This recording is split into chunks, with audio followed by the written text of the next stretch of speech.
جبریہ، جبر سے نکلا یہ جبر، جبر نہیں جبر. یہ کہتے تھے کہ انسان مجبور محض ہے. تقدیر کے عقیدے میں غلو کیا انہوں نے. قرآن میں آتا نا وما تشاءون الا ان یشاء اللہ رب العالمین، تم اس وقت تک نہیں چاہ سکتے جب تک اللہ نہ چاہے. نیکی کی توفیق بھی اللہ کی طرف سے، برائی کی توفیق بھی. یہ اس طرح کی بہت ساری نصوص ہیں نا قرآن میں، قرآن و سنت میں. تو ان نصوص سے استدلال کا یہ بھی قرآن کے حوالے دیتے تھے. کہتے ہیں اس سے پتہ چلتا ہے کہ انسان کے اپنے ارادے اور اپنے اختیار کا کوئی دخل نہیں ہے. ریموٹ کنٹرول کی طرح، روبوٹ کی طرح یہ اللہ کے ہاتھ میں ہے. جب اللہ گناہ کروانا چاہے گا گناہ کرے گا، جب نیکی کروانا چاہے گا نیکی کرے گا. خود کک بھی نہیں کر سکتا یہ. اور یہ بھی آخرت میں اللہ تعالیٰ کے دیدار کے منکر تھے. جبریہ کے مقابلے میں تھے قدریہ. جیسے جبریہ نے یہ کہا کہ انسان مجبور محض ہے، وہ ککھ بھی نہیں کر سکتا، اس کے اپنے ارادے کا سرے سے نیکی اور برائی میں کوئی دخل ہے ہی نہیں. گویا کہ اللہ کو پھر ظالم کر دیا نا انہوں نے. بس اللہ زبردستی اٹھا کے جہنم میں بھی پھینکے گا، جنت میں بھی، جس کو ڈالنا ہے بس زبردستی اسی پہ راستے پہ چلا دیا اللہ نے. ان کے یہ وہ ان آیات سے استدلال کرتے تھے جس میں تقدیر کا عقیدہ بیان کیا گیا ہے کہ سب کچھ پہلے سے طے شدہ ہے. اور ان کے مقابلے میں تھے قدریہ. وہ یہ کرتے تھے، وہ یہ کہتے تھے انسان مکمل خود مختار ہے، انسان کو مکمل اختیار ہے، اس میں نیکی کرنے میں برائی کرنے میں اللہ کے ارادے کا دخل نہیں ہے. مکمل انسان کو اللہ نے آزاد پیدا کیا ہے، اس میں اللہ کی توفیق یا اللہ کے ارادے کا کوئی دخل نہیں ہے. تو انہوں نے تقدیر کا انکار کیا. انکار ہی ہو گیا نا یہ. تو ان کو قدریہ اس لیے کہتے ہیں کہ قدر مسئلہ قدر میں، تقدیر کے مسئلے میں بحث بہت کرتے تھے، جبکہ نبی صلی اللہ علیہ وسلم نے تقدیر کے مسئلے میں بحث سے منع کیا. اجمالی عقیدہ رکھنے کا حکم دیا، آگے گہرائی میں جانے سے منع کیا ہے.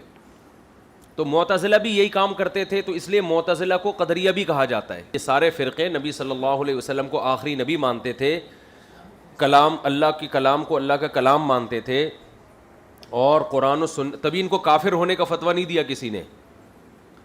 وجہ اس کی یہ کہ یہ نصوص سے استدلال کرتے تھے. کہتے ہیں ہم قرآن و سنت کو مانتے ہیں، ان میں سے کوئی بھی قرآن و سنت کا منکر نہیں تھا، مگر اس کی تشریح وہ کرتے تھے جو صحابہ کے اجماع کے خلاف تھی.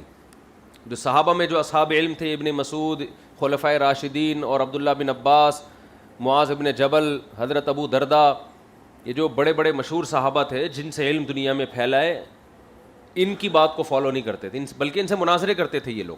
انہی میں ہے جہمیہ، وہ بھی انسان کو مجبور کہتے تھے. اور معطلہ تھے. معطلہ کا مطلب یہ ہوتا ہے کہ اللہ کی صفات کا انکار، اس کو تعطیل کہتے ہیں. یعنی وہ صفات جو مخلوق میں بھی پائی جاتی ہیں ان کا انکار. جیسے صفت غضب ہے، وہ کہتے تھے غضب جو ہے نا یہ انسان کا خاصہ ہے، اللہ غضب نہیں کر سکتا، جبکہ احادیث میں اللہ کی طرف غضب کی نسبت کی گئی ہے. قرآن میں بھی آتا ہے وغضب. تو انہوں نے اس کی اتنی سخت تعویلات کی ہیں کہ گویا صفت ہی کا انکار کر دیا. سمجھتے ہو؟ اسی طرح اللہ کے، یعنی جتنی بھی قرآن میں اللہ کی صفات بیان کی گئی ہیں نا، ان صفات کے ایسے معنی بیان کیے کہ سرے سے صفت ہی کی نفی ہو گئی. صرف علم اور قدرت، کہ اللہ علم رکھتا ہے اور قدرت رکھتا ہے. اور یہ بھی کہتے تھے کہ کلام اللہ جو ہے یہ اللہ کی مخلوق ہے، اللہ کی صفت نہیں ہے اور قدیم نہیں ہے. یہ اللہ کا جو کلام ہے نا یہ اللہ کی ذات سے نہیں نکلا، بلکہ اللہ نے اس کو اپنے کلام کو جو قرآن کی صورت میں ہم پڑھتے ہیں یہ پیدا کیا، مخلوق ہے، یہ حادث ہے. جبکہ اللہ کیا ہے؟ قدیم ہے. جبکہ ہم کیا کہتے ہیں کہ جو اللہ کی صفات ہیں وہ بھی اللہ کی طرح قدیم ہے نا. اللہ کی صفت رحمت ہے تو وہ ہمیشہ سے ہے نا اللہ کے ساتھ. تو یہ بھی رویت باری تعالیٰ کے منکر تھے. ایک اور فرقہ تھا جس کو کہتے تھے مرجیہ، رجا امید کو کہتے ہیں نا. یہ خوارج کا الٹ تھا، معتزلہ اور خوارج کا الٹ. انہوں نے کہا کہ اعمال ایمان کا جزو نہیں ہے، بلکہ نجات کے لیے ضروری بھی نہیں ہے. چلو بھائی، وہ کہتے ہیں جیسے کفر کے ہوتے ہوئے اعمال صالحہ کا کوئی فائدہ ہے؟ آخرت میں کوئی فائدہ ہے اعمال صالحہ کا کفر کے ہوتے ہوئے؟ جیسے کفر کے ہوتے ہوئے اعمال صالحہ نافع نہیں ہیں، ایسے ہی ایمان کے ہوتے ہوئے بد عملی مضر نہیں ہے. اگر آپ مومن ہو، عقیدہ صحیح ہے، تو اعمال آپ کو نقصان نہیں پہنچائیں گے، آپ کی بدعملی. کہتے ہیں جب کفر کی وجہ سے اچھا عمل مقبول نہیں ہے تو ایمان کی وجہ سے برے عمل پہ سزا بھی نہیں ہے. ایمان ہی سب کچھ ہے. سمجھتا نہیں ہے نا بات؟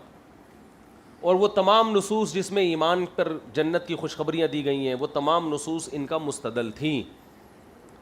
حضرت ابو ذر رضی اللہ تعالیٰ عنہ نے پوچھا تھا نا نبی صلی اللہ علیہ وسلم سے کہ مومن جنت میں جائے گا؟ فرمایا ہاں. حضرت ابو نے فرمایا وَإِن زنا وَإِن سرق، اگرچہ زنا کرے چوری کرے پھر بھی جائے گا؟ آپ نے فرمایا پھر بھی جائے گا. اس طرح کی بہت ساری احادیث ہیں کہ جو کلمہ توحید پڑھ لے وہ کہاں ہے؟ جنت میں. تو وہ ان نصوص سے استدلال کرتے تھے. تو ان میں ایک ایک نمبر کے بدماش پیدا ہوئے ہیں، کیونکہ یہ کہتے تھے جتنا بھی برا عمل کر لو بس عقیدہ صحیح ہونا چاہیے، آپ کہاں جاؤ گے؟ جنت.